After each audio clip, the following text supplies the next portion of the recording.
ahora me larga. ¿A dónde me larga? Muy bien. Damos la bienvenida al Espíritu Santo en esta mañana. Le damos la bienvenida también a quienes nos miran por Facebook, a quienes van a escuchar esta prédica, puede ser hoy, puede ser en un futuro. Eso es lo bueno de las grabaciones, porque queda guardado. Así que damos gracias a Dios por la tecnología. Así que damos gracias a quienes nos miran. Y hoy es un día especial. Hoy, si usted se dio cuenta, desde que venimos cantando alabanzas al Señor, venimos declarando cosas.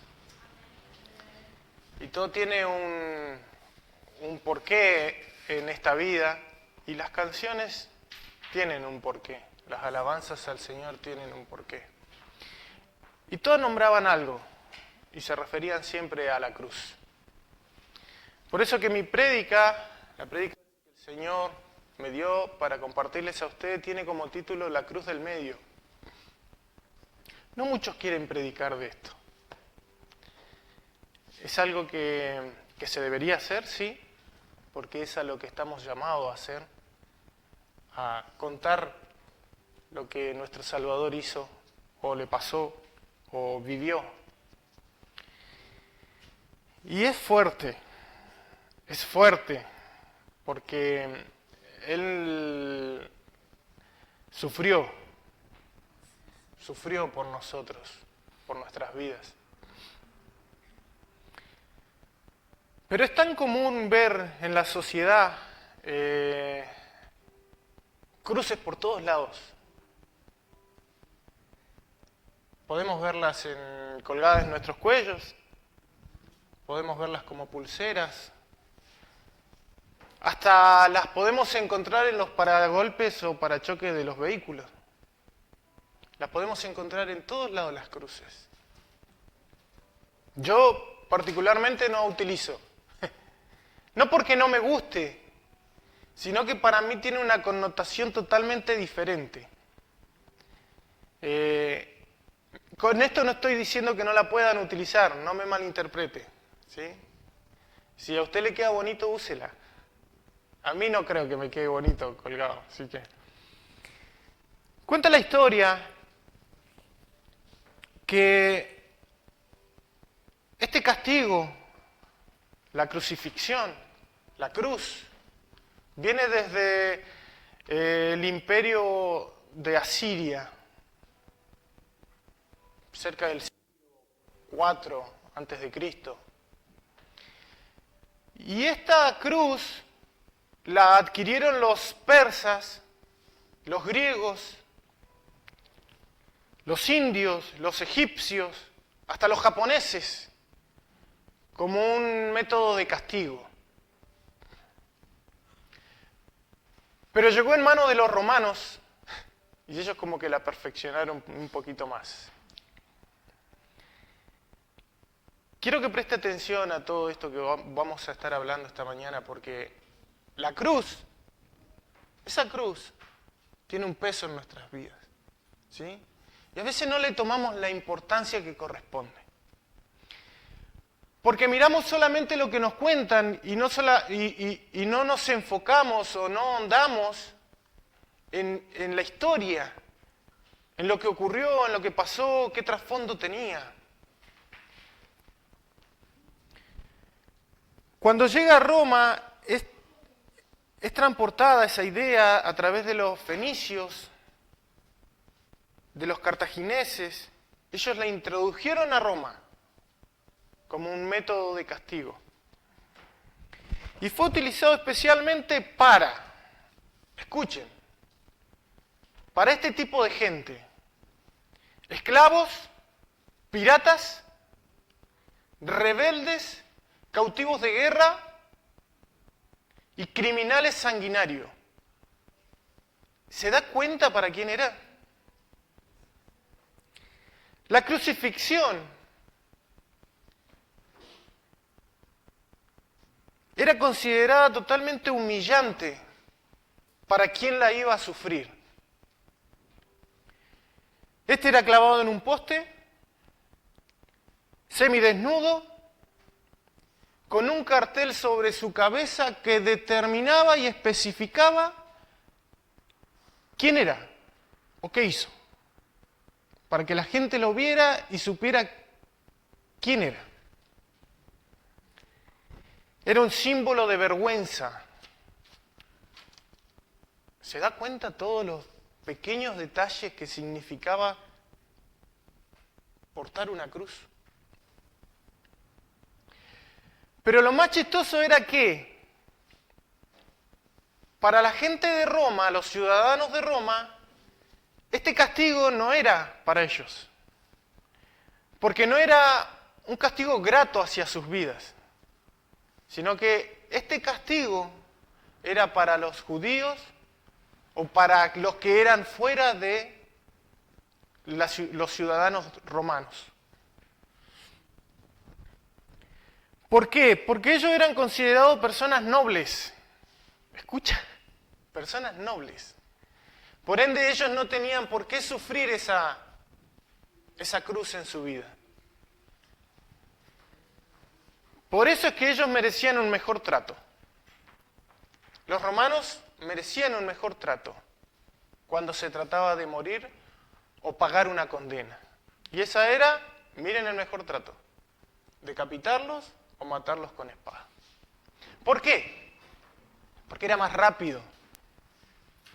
Entonces para ellos era un honor morir así. Si cometían un delito, gracias, me mataste, no pasé vergüenza. No me miraron mal, no contemplaron mi desnudez, todas esas cosas. Este método de crucifixión no era nada agradable, nada agradable. Era una ejecución en el cual el malhechor o el ladrón o quien estaba cumpliendo esa condena era amarrado a ese madero, atado a ese madero, y abandonado hasta que el agotamiento físico y la asfixia lo llevara a la muerte. Pero para los peores era clavado a la cruz de los brazos y de los pies. Para los peores. Era doloroso, era cruel, era agónico y la muerte era muy lenta. Muy lenta. El peso del cuerpo en la cruz estaba inclinado hacia adelante. Imagínese usted colgado solamente sin tener clavos en sus manos y en sus pies. Y estar colgado únicamente por días o horas. Solamente colgado. Va a llegar un punto en que se va a cansar o no. Se va a cansar.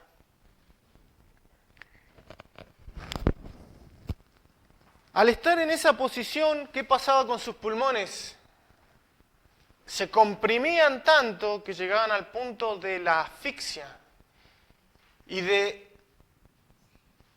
agotamiento mental que eso significaba estar de esa manera. Su respiración de a poco se iba terminando. Y si eran buenos, te ponían un taquito en tus pies para que te sostengas. Pero no para que mueras rápido.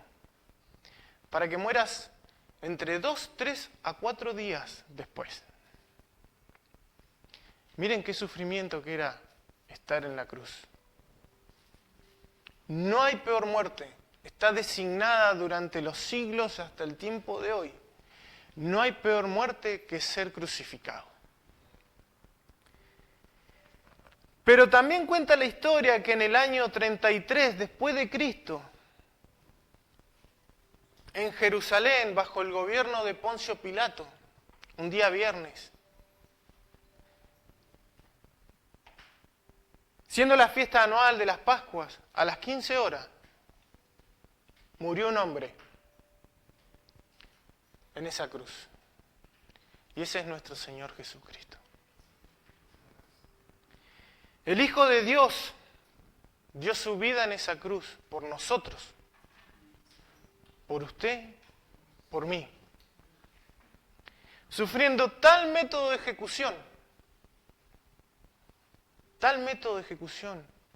que no correspondía, que no debía haber sido así. Pero lo hizo por tu vida y lo hizo por mi vida. En esa cruz, no esa, pero la de ese tiempo, se dio la mayor obra de amor hacia la humanidad. Se juzgó, se condenó, se sentenció y se ejecutó en la misma propia persona de Cristo tus transgresiones y mis transgresiones. ¿Por qué? Por amor. Se entregó y se sacrificó por toda su creación, sin conocerlos, sin saber quién iban a ser en un futuro. Él tomó esa decisión y recibió esa ejecución por usted y por mí. Y damos gracias a Dios que hoy nosotros somos hijos de Dios. ¿Por qué? Por un sacrificio. Por alguien que hizo por nosotros lo que nosotros no podríamos haber hecho. No podríamos haber hecho. El apóstol Pablo dijo en 1 Corintios 1:18, porque la palabra de la cruz es locura a los que se pierden. Pero a los que se salvan, esto es, a nosotros, a usted y a mí, es poder de Dios.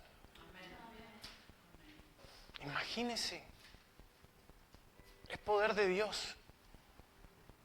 Pero no cualquiera lo entiende. No cualquiera logra captar esto.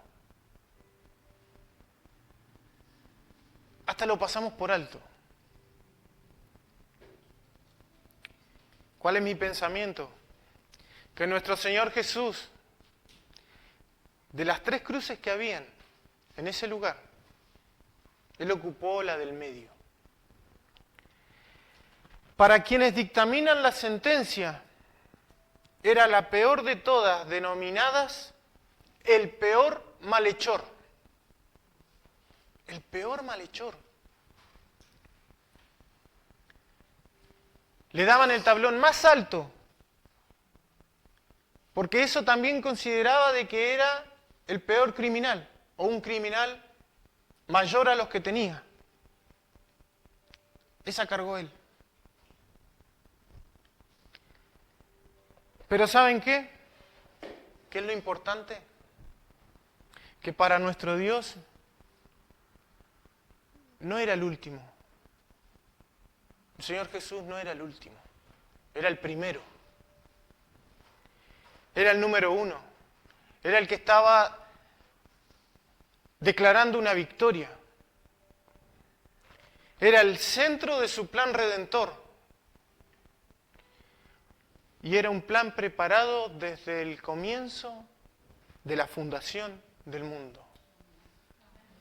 Había un plan. ¿Se tuvo que pasar todo eso? Sí, pero había un plan. Y no fue casualidad o accidente. Había un propósito, y ese propósito, ¿saben quiénes son? Usted y yo. Usted y yo. Ese era el propósito. Somos ese propósito. Pero también me llamó la atención algo. Y yo no sé si alguna vez usted se la preguntó o mientras leía este pasaje se detuvo a pensar algo. Y quiero enfocarme en esto en esta mañana. Porque quiero hablar de 2 personas. ¿Quiénes eran los que estaban crucificados al lado del Señor Jesús? ¿Se hizo esa pregunta alguna vez? ¿Quiénes eran? Porque no todo es coincidencia, como recién decíamos. No es coincidencia todo lo que pasó el Señor Jesús y quiénes lo acompañaron hacia la cruz. tenía a su izquierda y a su derecha 2 ladrones, 2 malhechores.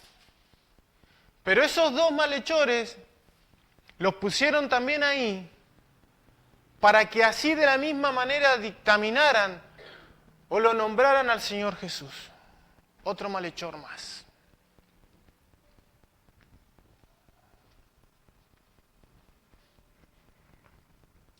Y hay 2 tipos de personas en el mundo. Y las podemos ver reflejadas en estas 2 personas. Y lo vamos a ver reflejado, y quiero que me acompañen, que el Señor Jesús en su crucifixión y el plan o los planes de Dios son tan grandes que para todo en su palabra hay una enseñanza. Siempre hay una enseñanza.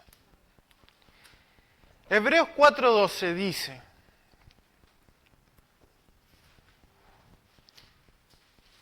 que la palabra de Dios es viva y eficaz. ¿Se la sabe? Y más cortante que espada de 2 filos, y penetra hasta partir el alma y el espíritu, y las coyunturas y los tuétanos, y discierne los pensamientos y las intenciones del corazón. Por eso digo es que los planes de Dios siempre tienen una enseñanza. La palabra de Dios siempre tiene una enseñanza. Y es a través de esto, de lo que expresa su palabra, de que es tajante, de que es cortante.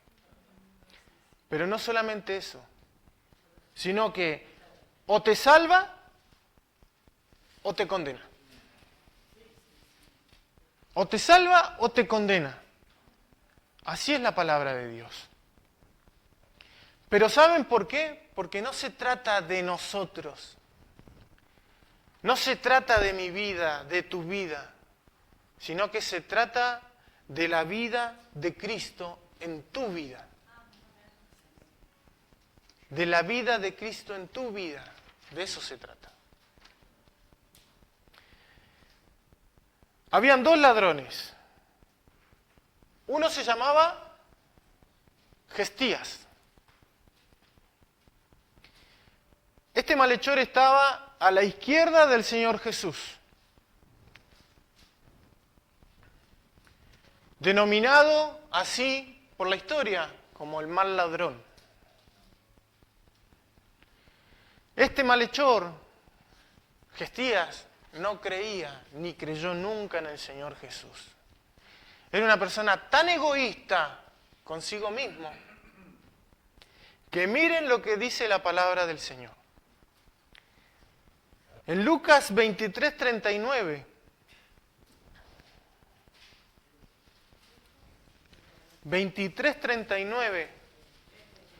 dice: y uno de los malhechores que estaban colgados le injuriaba diciendo: si tú eres el Cristo, sálvate a ti mismo y a nosotros. Miren si no era egoísta. Miren si no pensaba en sí mismo. No estaba declarando este malhechor, no estaba exaltando el poder de Cristo, sino que quería sacar un propósito para sí mismo. Y hay una comparativa muy parecida con lo que Gestías hizo con Jesús. Y esto lo vamos a encontrar en Mateo 4:3, que dice, 4:3,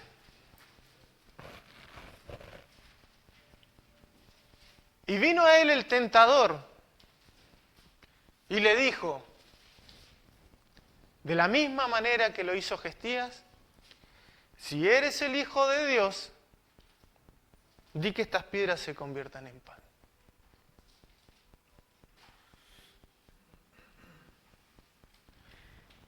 Las mismas palabras que Satanás utilizó cuando el Señor Jesús estaba en el desierto, Gestías la utilizó estando colgado a la izquierda del Señor Jesús.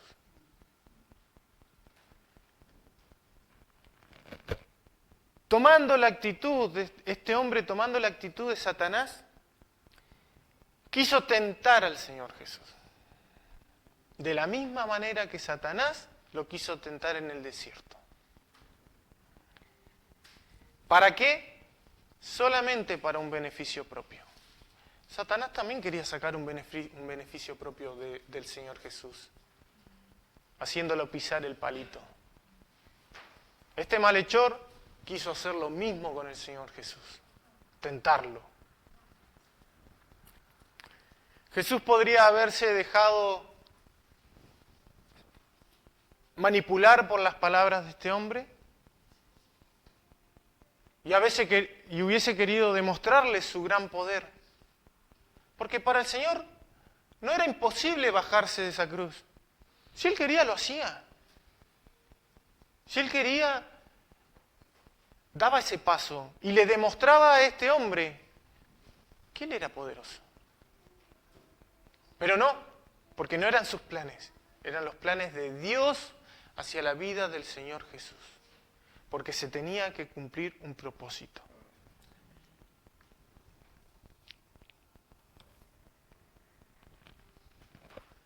Hermanos, al Señor Jesús no lo podemos tentar. No debemos tentar al Señor Jesús. Y usted podrá decir, pero ¿cómo lo tiento al Señor Jesús? ¿Cómo lo podemos tentar al Señor Jesús? De la misma manera. Queriendo pasarlo por arriba. Queriendo tomarlo como una persona desconocida en lo que hacía o quién era. Siendo el Hijo de Dios, nosotros no podemos tentar al Señor Jesús como lo hacía este hombre. Por eso dije en un principio, hay dos personas en este mundo, en este planeta. Los que son como Gestías, que tientan al Señor, que lo prueban al Señor, que se fijan que le pueden sacar al Señor para un beneficio propio.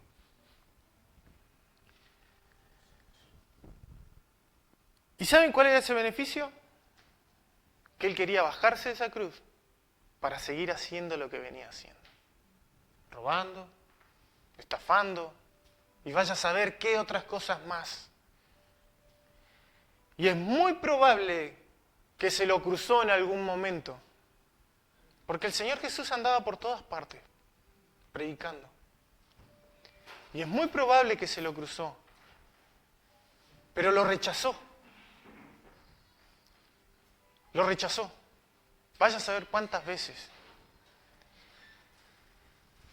Y ni siquiera estando a la izquierda, crucificado con Él, ni siquiera estando ahí,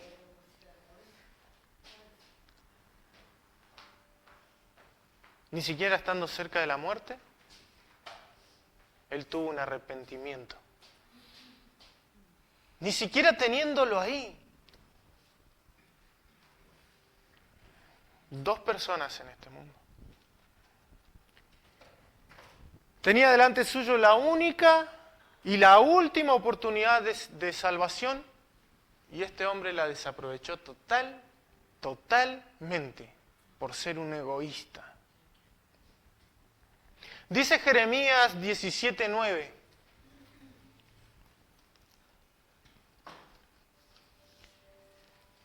Engañoso y perverso es el corazón, más que todas las cosas.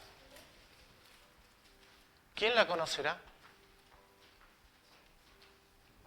Engañoso y perverso es el corazón, más que todas las cosas. ¿Quién la conocerá? ¿Por qué digo esto? Porque muchas personas se engañan a sí mismos, creyendo y pensando que cuando están en sus últimos días, que cuando ya están a punto de morir, pueden llegar al Señor y decirle, perdóname por todo lo que hice. y ahora me voy con vos. ¿Por qué? Porque cuando esas personas tienen la oportunidad de seguir a Cristo o de conocerle, lo que prefieren es no perder tiempo de su vida. Porque para algunos esto es perder tiempo, pero para otros es ganancia. ¿Y qué prefieren hacer? ¿Salir? ¿Disfrutar de lo que le quedó por vivir? ¿Hacer lo que no hicieron? ¿Vivir una vida totalmente diferente, distinta? Para después llegar y decir, ¿sabes qué, Señor? Ahora sí, perdóname. No nos engañemos a nosotros mismos. No es la manera con la cual debemos usar al Señor. Porque así lo tentamos. Tentamos al Señor Jesús de esa manera. La cruz de Cristo no es un puente. No es que la cruz está de un lado y está del otro. No, no es un puente. Porque muchas personas lo toman y dicen, bueno, me voy, paso hacia el otro lado, hago lo que tengo que hacer y después vuelvo arrepentido, con desesperación, y volvemos a la cruz.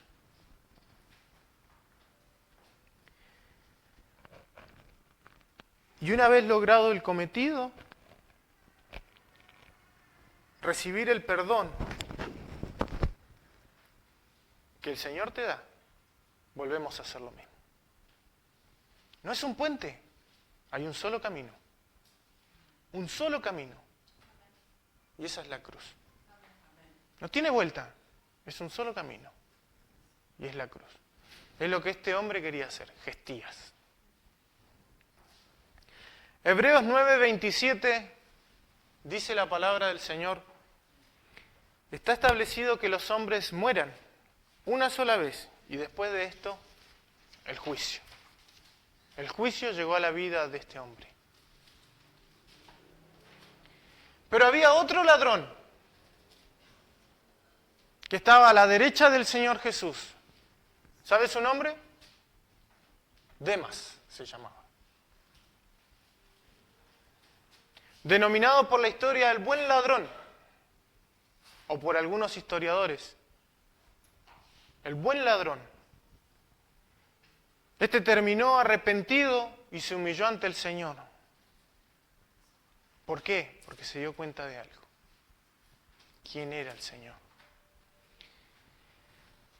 Este malhechor, al ver al Señor Jesús siendo torturado injustamente, vio y escuchó cómo Jesús intercedía por quienes lo estaban maltratando.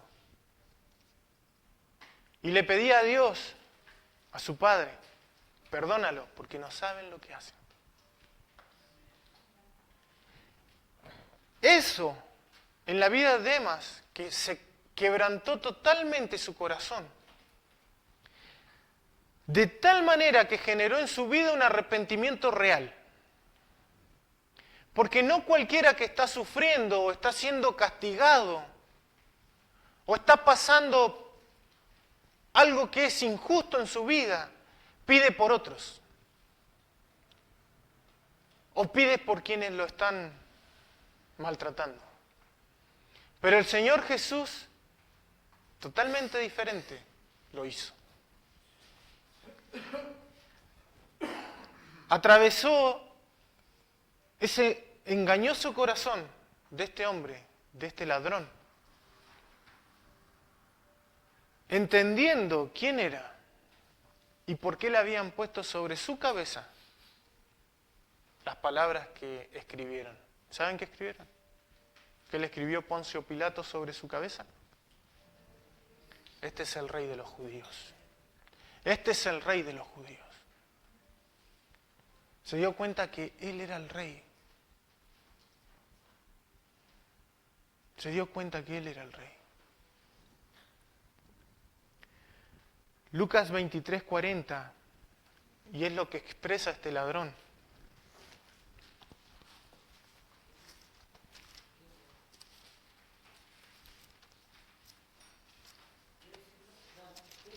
Lucas 23:40.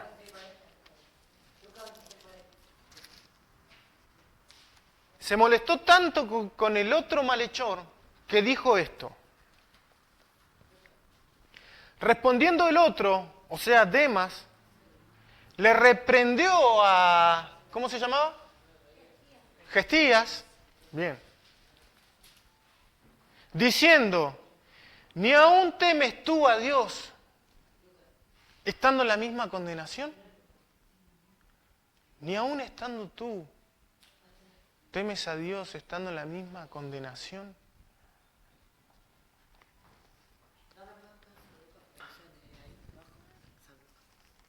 Ahí está, 23:40, mira. Ahí, ese mismo.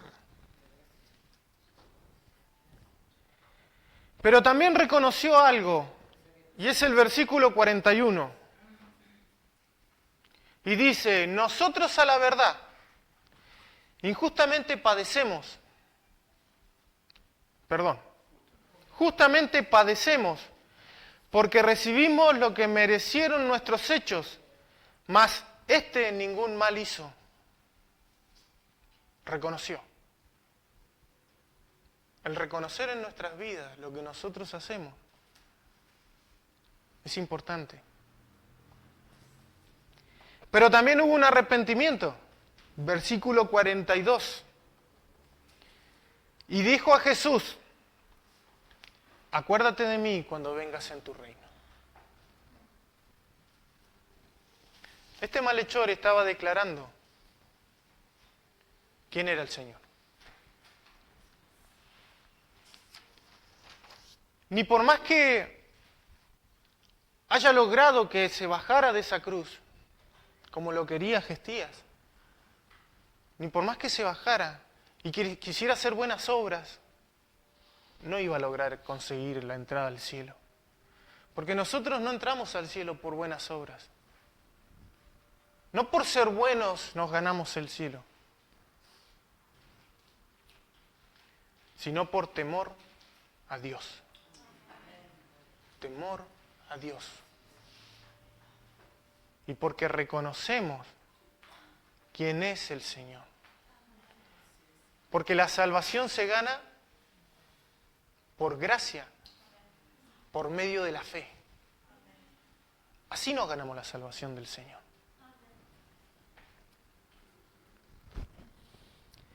Miren, cualquiera que hable con un abogado o te acerques a un abogado, pregúntale lo siguiente. Si los criminales reconocen sus errores o sus hechos cometidos. Pregúntale si los reconocen. No los reconocen. ¿Saben qué hacen? Le echan la culpa a otro. Nunca es su culpa. Siempre es la culpa de otro. Siempre es la culpa de otro. Pero Demas era tan buen ladrón, que se robó el cielo entero. Se robó el cielo entero. Yo no sé si no se dio cuenta. Ni los mejores discípulos del Señor Jesús se dieron cuenta a quién tenía al lado. Mirá que eran porfiados. Y este hombre, sufriendo la misma condena, captó todo en un segundo quién era el Señor Jesús. Todo en un segundo. Y siendo el último compañero del Señor Jesús en la tierra, terminó siendo el primero que entró con el Señor Jesús al cielo. Es impresionante, la verdad. Por estar un par de horas sufriendo la misma condenación que él. Pero porque logró entender un montón de cosas que la sociedad hoy no entiende. Por eso digo que hay dos clases de personas. Los gestías y los demás. Los que tientan al Señor y los que tienen temor de Dios.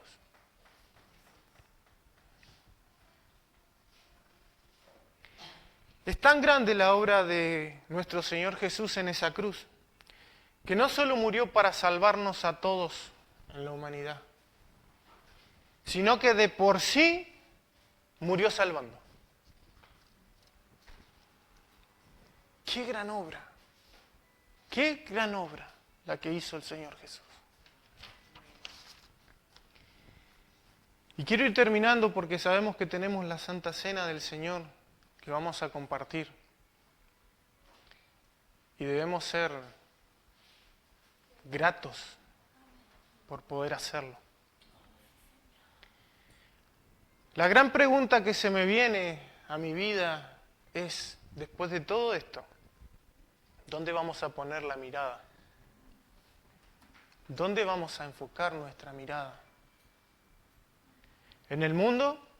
¿En el ahora? ¿O en la cruz y su reino? ¿Dónde vamos a poner nuestra mirada?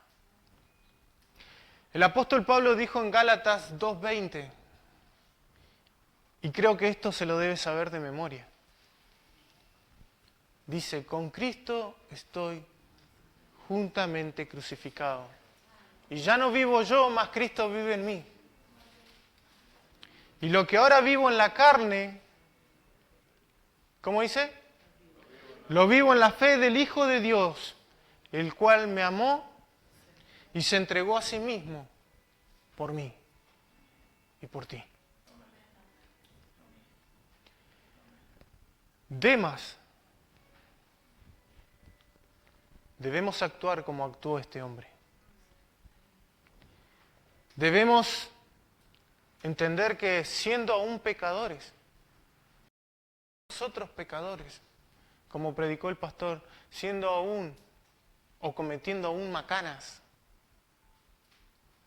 porque a veces pasamos por alto el pecado, es una palabra tan cliché, que no le tomamos importancia al peso y la tenemos que reemplazar por otra, como dijo el pastor, para que le encontremos el peso. Miró a la cruz este hombre, la contempló y sobre todo la tomó y se negó a sí mismo. Se negó a sí mismo. Porque eso es lo que nos pide el Señor, que tomemos nuestra cruz cada día, y damos gracias al Señor. ¿Saben por qué? Porque cuando Él puso y escribió, toma tu cruz, gracias a Dios y al Señor, no puso, tomen mi cruz, porque no la hubiésemos podido soportar. No la hubiésemos podido soportar. Pero Él es tan bueno que... Sígueme. Sígueme. Sígueme. Hay dos tipos de personas en este mundo. Los que tientan al Señor para un beneficio propio, como lo hizo Gestías, o los temerosos de Dios, que reconocen sus errores y se arrepienten para tener un lugar en el cielo. ¿Cuál vamos a hacer? ¿Cuál vamos a hacer? Y quiero que me acompañen para terminar. Y vamos a adorar al Señor con una canción.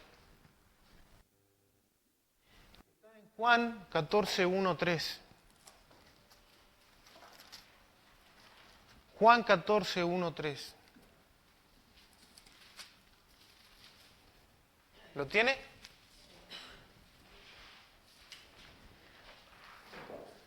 Dijo el Señor Jesús, no se turbe vuestro corazón. Creéis en mí. Creéis en Dios. Creed también en mí. Y en la casa de mi Padre, muchas moradas hay. Si así no fuera, yo os lo hubiera dicho. Voy, pues, a preparar lugar para vosotros. Y si me fuere y os preparare lugar, vendré otra vez, yo tomaré a mí mismo, para que donde yo estoy, ¿qué dice? Vosotros también estáis.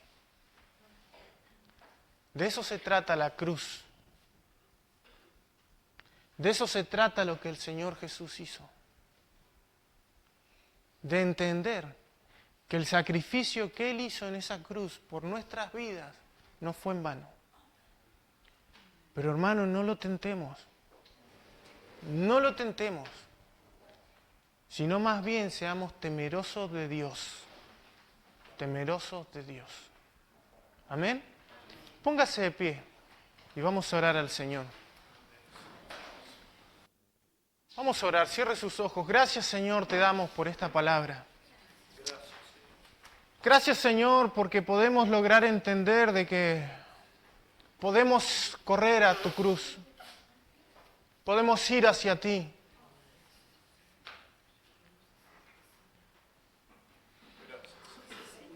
Yo te pido, Señor, que podamos tener, Señor, esa capacidad de reconocer nuestros errores. Podamos tener la capacidad de decirte cuáles fueron, Señor, nuestros pecados. Porque tenemos pecados escondidos, Señor, que no te los revelamos. No te los decimos, Señor, por vergüenza. Y cometemos un grave error porque es lo mejor que podemos hacer. Reconocer lo que hacemos. Reconocer que hemos fallado como lo reconoció Demas. Reconocer que actuamos mal. Y lograr mirar, Señor, tu cruz. Lograr mirarte, Señor, y captar quién eres. Yo te pido, Señor Jesús, de que pueda haber en esta mañana y para los que nos están mirando, una reconciliación contigo, Señor.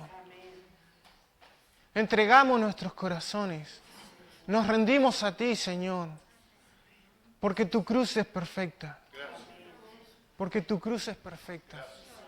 Gracias, Señor. En el nombre de Jesús, amén. Alabemos al Señor.